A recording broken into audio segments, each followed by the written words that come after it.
91 years old, 42 years in power. Paul Biya isn't just the world's oldest president, he's Africa's quietest tyrant. But now he's desperate. He's outlawing opposition overnight, vanishing critics, blacking out the internet. Why? Because for the first time in decades, he's afraid. The streets are restless, the forests are armed, the silence, explosive. And what happens when a regime built on fear starts fearing its own people? Cameroon is boiling, and the world isn't watching, but you are. Welcome to the Black Post, where we break the silence because the silence kills. Cameroon, often dubbed Africa in miniature, is a land of striking diversity, both geographically and culturally. Nestled in Central Africa, it stretches from lush equatorial rainforests and volcanic highlands in the south to dry Sahelian plains in the north, with Mount Cameroon, the region's tallest peak, standing guard over its Atlantic coastline. Home to over 250 ethnic groups and languages, vibrant mosaic of cultures, from the coastal Bakweri and Douala peoples to the Fulani of the north and the Bamileke Highlanders of the west. This multicultural richness is mirrored in its music, cuisine, festivals, and traditional crafts. Historically, Cameroon was shaped by colonial forces, first German, then split between the British and French after World War I. Despite political tensions, Cameroon's deep-rooted cultural heritage and breathtaking landscapes continue to embody the continent's complex and enduring spirit. Cameroon's journey from colonial rule to the present-day crisis is a story of unfulfilled promise. After gaining independence in 1960, hopes ran high for a unified, prosperous nation, but decades of centralized power soon eroded that dream. Paul Biya, who took office in 1982, inherited a fragile union between French-speaking and English-speaking regions. Instead of healing the divide, his regime deepened. Today's revolt against Biya is not just political, it's historical. It is the eruption of generations of frustration, where long-silenced people are rising to reclaim their voice, demanding a future no longer dictated by one man's grip on power. At 91, Paul Biya isn't just the world's oldest leader.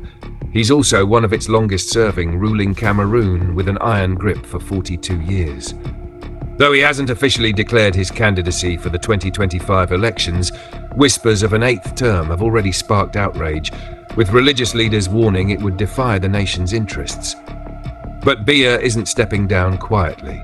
In March 2024, he made a ruthless move, outlawing Cameroon's two largest opposition coalitions overnight.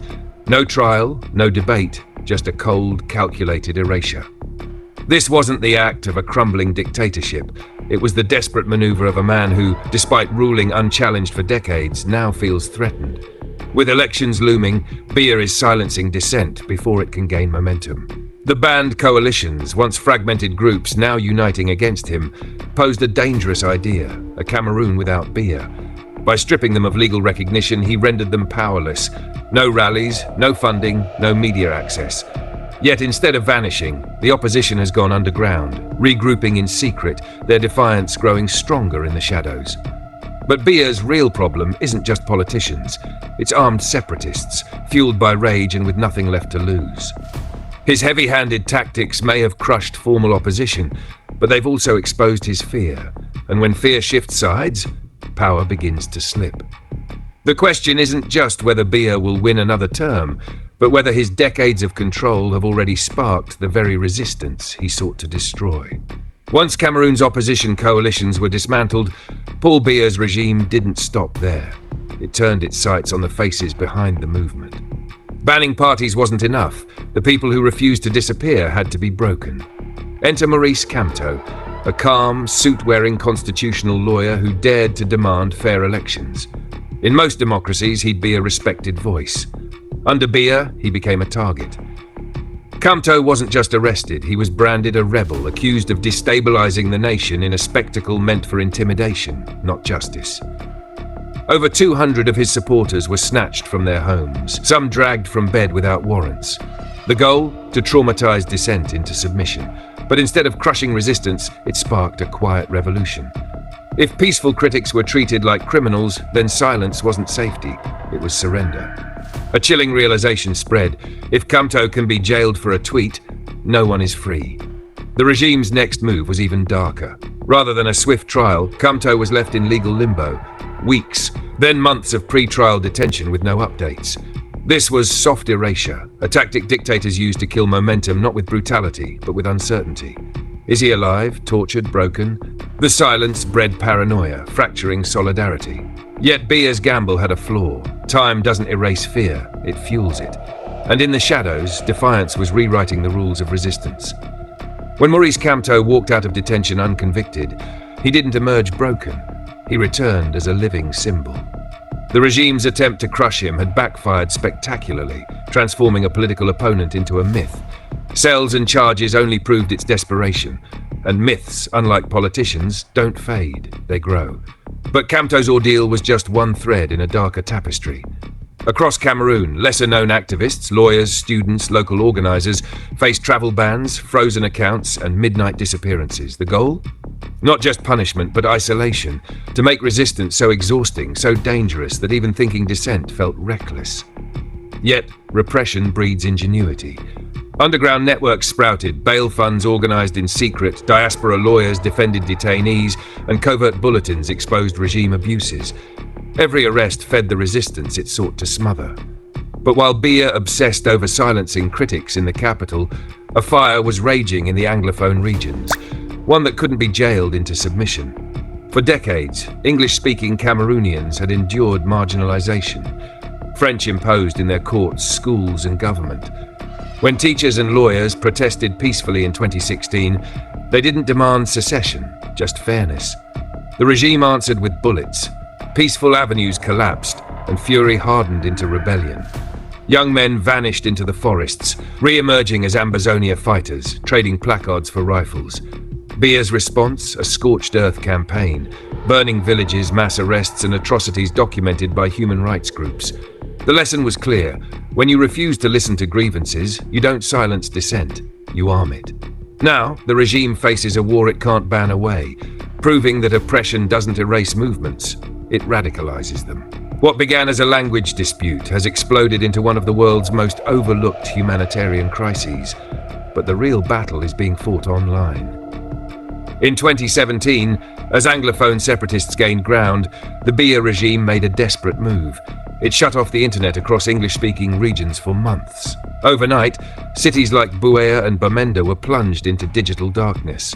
No news, no social media, no way to call for help. The regime wasn't just afraid of bullets, it was terrified of stories. Because while it could jail activists at home, it couldn't silence the diaspora. From Berlin to Washington, Cameroonians were exposing atrocities, rallying global pressure. So Biya tried to erase the narrative entirely. Yet the war only escalated. Separatists enforced their own rule, issuing ID cards, shutting down schools, declaring ghost towns on lockdown. The government answered with more soldiers, more checkpoints, more brutality. But each crackdown fueled the rebellion it sought to crush. And now, as the 2025 elections loom, Cameroon faces an impossible question. How do you hold a democratic vote when entire regions are at war? Biya's regime has mastered the art of bending time, delaying elections, extending terms, blaming financial constraints in a resource-rich nation. But the clock is ticking. Trust has collapsed, violence festers, and the world is watching. The tragedy? This wasn't inevitable. What began as a cry for inclusion became a fight for survival, because when you refuse to listen to grievances, you don't restore unity. You create a revolution. In Cameroon, election delays aren't bureaucratic accidents, they're weapons. Every time public anger flares, the regime hits pause. Opposition leaders are jailed, laws are rewritten, and the political temperature cools. It's a brutal game of psychological attrition. Activists pour months into campaigning, supporters rally, and then, poof, the date shifts. Momentum crumbles, hope fizzles, and disillusionment sets in. The regime doesn't just want obedience, it wants exhaustion. Elections here aren't contests, they're theatre. The script is pre-written, the outcome certain. But young Cameroonians are rewriting the play.